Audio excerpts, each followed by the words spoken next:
ملکی اور بین الاقوامی حالات و واقعات سے باخبر رہنے کے لیے ہمارے چینل کو سبسکرائب کریں اور بیل آئیکن کو ضرور پریس کریں۔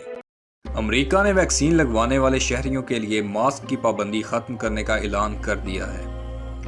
امریکی centre for disease control and prevention کی جانب سے جاری ہدایات کے مطابق کرونا ویکسین لگوانے والوں کے لیے انڈور اور آؤٹ ڈور سرگرمیوں میں ماسک پہننا یا فاصلہ رکھنا لازمی نہیں ہے۔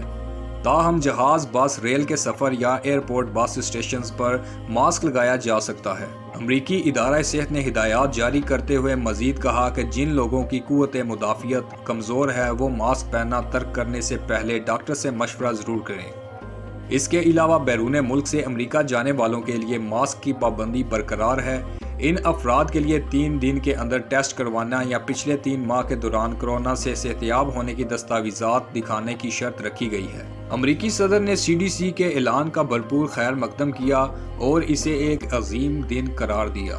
مزید ایسی ویڈیوز دیکھنے کے لیے ہمارے چینل کو سبسکرائب کریں اور بیل آئیکن کو ضرور پریس کریں۔ ہماری ویڈیو کو لائک کریں، شیئر کریں اور کمنٹس میں اپنی رائے کا اظہار ضرور کریں۔